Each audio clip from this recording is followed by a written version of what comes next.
En el número 56 de la calle Pelayo de Barcelona estuvo hasta 1972 la Perfumería Pelayo, conocida como el Palacio de la Perfumería. Vendía los mejores perfumes de las firmas francesas y sobre todo de las catalanas herederas de la prestigiosa J. Font y compañía. Parera, Puig, Icart, Mirurgia, Dana, Segura, Luxana, Nenuco y por último Pervisa, surgida ya en los años 50 en los mostradores de la Perfumería Pelayo. Esta es su historia. Celestino Viola Dalmau había comenzado a trabajar como aprendiz en la desaparecida Perfumería Unitas de la calle Jaume I. Fue allí y luego en la Florida, todavía hoy en la Ronda de Sant Pere, donde descubrió los secretos del oficio de perfumista. La suerte le sonrió en 1926, cuando Thomas Bonin Armstrong lo puso al frente de la sección de perfumería de su nuevo negocio, el American House, un lujoso establecimiento al estilo americano de venta de artículos de regalo, con secciones de marroquinería, relojería y perfumería. Se inauguró en 1926 en el número 56 de la calle Pelayo, una de las vías más comerciales de Barcelona.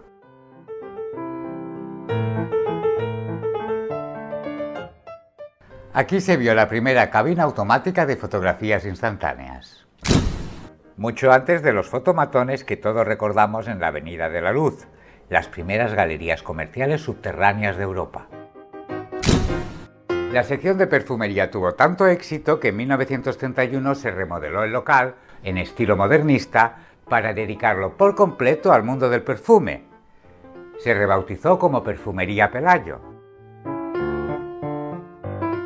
Tenía grandes escaparates, una fuente de agua al fondo del local y pinturas de Antonio Utrillo en la parte superior de las paredes.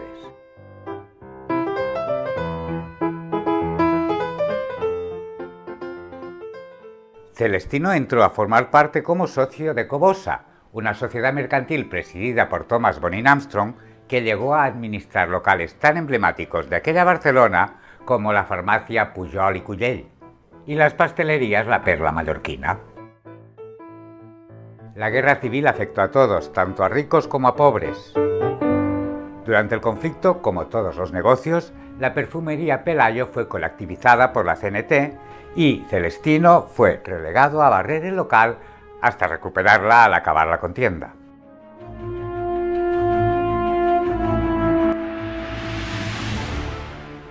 Tras los primeros años de escasez después de la guerra, el establecimiento siguió siendo el espejo de las perfumerías de la ciudad.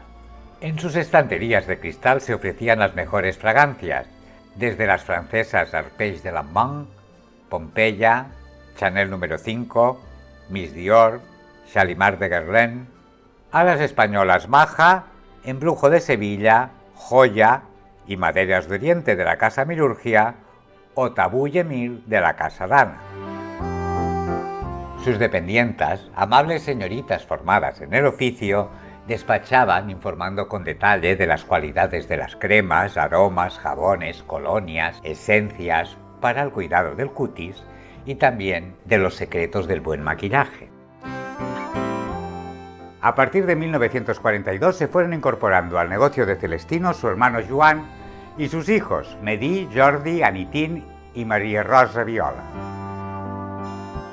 Tal vez por ser uno de los empresarios más respetados de la calle Pelayo, su hijo Jordi fue nombrado secretario de la primera asociación de comerciantes que tuvo Barcelona.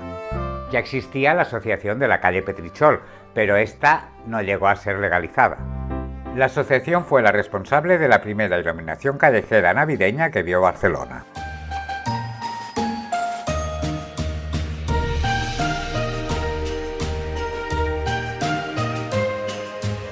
El presidente era Carlos Rabassó Soler, vicepresidente y miembro de la Junta del Gran Teatro del Liceo y presidente del Consejo de Administración de los Almacenes Capitol de la calle Pelayo,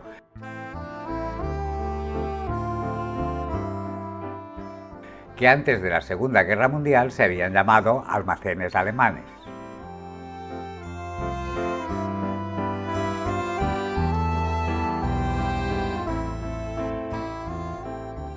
El Salón Rosa, gestionado también por Rabassó, estaba junto al Publicinema.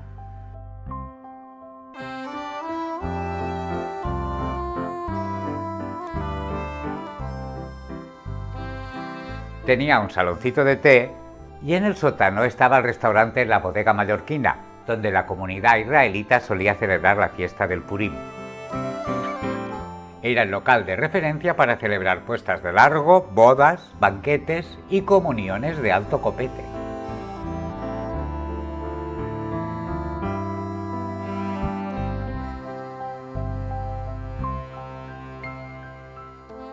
Aquí se celebraron los festivales de élite de disfraces infantiles dirigidos por el hijo de Celestino, que ya tenía experiencia, pues había sido uno de los organizadores de los grandes bailes del Carnaval Auri Gemma del Teatro Novedades.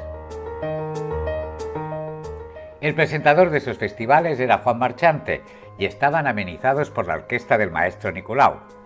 El jurado de los premios lo componían eminencias del mundo de la moda y el espectáculo como la Sastrería Santa Eulalia, Pedro Domínguez, Mari Sampera o Antonio Losada. Los premios consistían en juguetes patrocinados por la Casa Chiquito. La alta sociedad barcelonesa se peleaba por conseguir una de las 500 carísimas entradas puestas a la venta. El hijo menor de Celestino, Jordi Viola Turruella, se había criado entre el colegio y el mostrador de la perfumería. En 1949 estaba a punto de casarse y decidió que ya era hora de independizarse. Abrió su propio laboratorio en un piso de Sants, Pervisa. Su primer producto fue un fortalecedor de cabello, VitaCap. Se distribuía a través de los laboratorios Olisa. Después la fabricación se trasladó a unos locales de un edificio industrial en la calle Lepanto y se comercializaba mediante representantes propios. Jordi Viola fue el primero en vender champús para cada tipo de cabello. Champús al huevo, con lanolina, de brea, azulinizado y hasta con extracto de la cerveza Damm.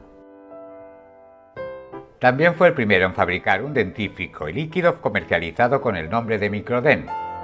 Se anunciaban los marcadores simultáneos de todos los campos de fútbol de la primera división. De repente a las mujeres les dio por ir a la peluquería a hacerse cardados al estilo Mark Simpson. La laca se puso de moda. Colomer la vendía en una bolsita plástica que solía acabar reventada en los bolsos. Jordi aprovechó la circunstancia para lanzar una laca con un envase más resistente y así logró convertirse en el mayor fabricante de bolsas de laca del mercado.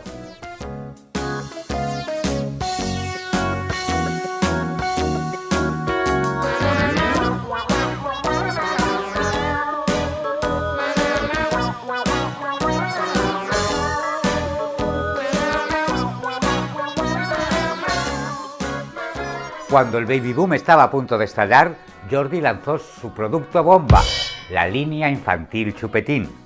Para diferenciarse de la competencia e inspirándose en el perfume en maderas de Oriente que llevaba un trocito de madera dentro del envase, se le ocurrió introducir dentro de los frascos una diminuta figurita de un bebé. Sus originales estuches de regalo y sus chupetes se vendieron por cientos de miles. Las farmacias los anunciaban en blisters de 24 a 30 unidades. Los había de todos los colores y hasta de 3 tetinas. La llegada de la televisión y la explosión de las revistas femeninas impulsaron a Pervisa. Sus anuncios en la revista Hola y sus spots de televisión llevaron a la empresa a la internacionalización de la marca. De repente empezaron a llegar pedidos desde América. Un representante de Puerto Rico se presentó en Barcelona para solicitar la venta en exclusiva en su país. Le siguieron Perú y la República Dominicana, donde se crearon divisiones comerciales de la marca. En los Estados Unidos también se distribuía, pero sin el muñequito dentro del frasco, por el supuesto peligro que implicaba que los niños se pudieran tragar la figurita. Se lo pegaron en el tapón. En los años 60, la red comercial nacional llegó a tener 20.000 puntos de venta. Desgraciadamente, Celestino Viola murió cuando Pervisa estaba en la cresta de la ola. La empresa de Jordi siguió expandiendo el negocio presentándose en las mejores ferias del sector.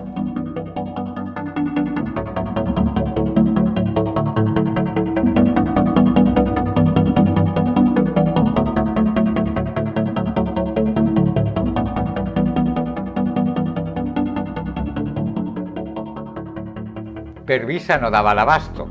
En 1971 levantaron en Lliçà de Vall una fábrica de 4.000 metros cuadrados que ocupó a más de 100 empleados.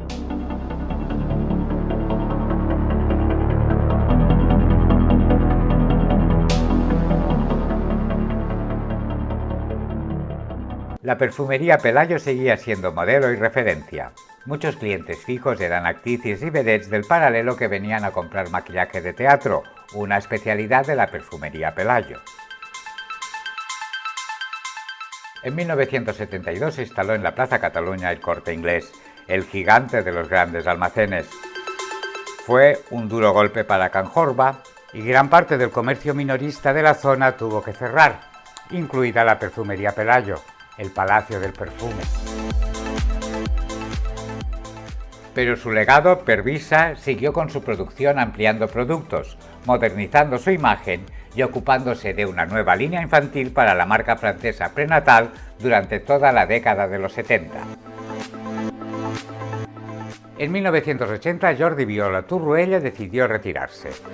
La empresa no duró mucho más, pues Pervisa se disolvió poco después y la fabricación de los artículos creados quedó en manos de una nueva empresa, Cosiper, que a los pocos años decidió vender las marcas. Vendía los mejores perfumes de las firmas francesas y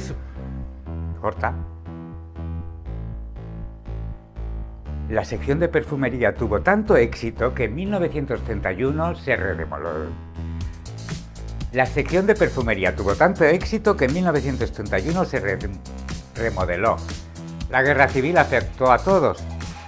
La guerra civil afectó a todos, tanto a ricos como a pobres. Durante el conflicto, a partir de 1942 se fueron incorporando al negocio de Celestino. Se lo pegaron en el tapón, que hay que repetirlo ahí. Y por último, Previsa. Es Pervisa. No. Shh. Nenuco. Hay que repetirlo todo. Puedes contribuir al canal con una mínima aportación, uniéndote como miembro. Verás los vídeos antes que nadie. Suscríbete para que YouTube te recuerde cada viernes el estreno de un nuevo capítulo. También tenemos web y estamos presentes en Facebook, Instagram y TikTok.